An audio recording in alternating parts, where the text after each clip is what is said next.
আসসালামু আলাইকুম। সাকিব আল হাসান ১ কোটি রুপি ভিত্তিমূল্যতে আইপিএল ২০২৬ এ নিজের নাম লিখিয়েছেন। আগামী ১৬ই ডিসেম্বর আবুধাবিতে আইপিএল ২০২৬ এর নিলাম অনুষ্ঠিত হতে যাচ্ছে।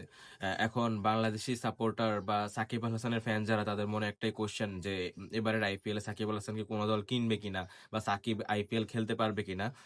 আজকের এই ভিডিওতে মূলত আমরা সাকিব আল হাসানের আইপিএলে দল পাওয়ার সম্ভাবনা কতটুকু সেটা নিয়ে আলোচনা করার চেষ্টা করব।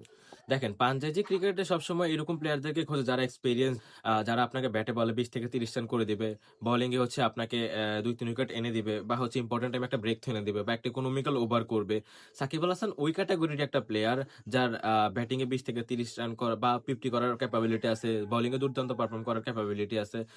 কিন্তু সাকিব আল হাসানের বয়স কি এখানে বাধা হবে কিনা? কারণ আইপিএল শুরু হতে সাকিব আল হাসানের বয়স হয়ে যাবে ৩৯।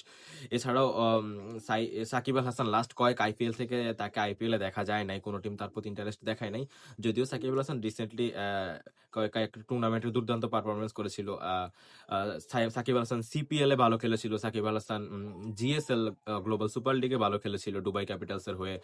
আপনি যদি আইপিএল এর কনটেক্সট এ চিন্তা করে থাকেন, আইপিএল সবসময় তরুণ বেসড প্লেয়ারদেরকে প্রমোট করে থাকে। তো এটা বলাটা খুবই টাফ যে সাকিব আল হাসানকে কোন টিম নিবে কিনা। আবার যদি আপনি চিন্তা করেন যে না টিম হচ্ছে একজন অলরাউন্ডার এক্সপেরিয়েন্সড বেস প্লেয়ারকে খুঁজতেছে, তাহলে হচ্ছে টিমগুলা সাকিব আল হাসানের দিকেই সবার আগে তাকানো উচিত আমি আমি মনে করি। এছাড়াও সাকিব আল হাসান এখন বর্তমানে আইএল টি-20 তে মুম্বাই আমিরাটসের হয়ে খেলতে গেছেন। তো ওইখানে সাকিব আল হাসানের পারফরম্যান্স ম্যাটার করে আরকি তার আইপিএল এর দল পাওয়া নিয়ে। সাকিব আল হাসান যদি এই ১৬ তারিখের আগে যতগুলা ম্যাচ খেলার সুযোগ পায়, ওখানে যদি মোটামুটি একটা পারফরম্যান্স করতে পারে, তাহলে হয়তো আইপিএল এ সাকিব আল হাসান স্পটলাইটে থাকবে দলগুলোর।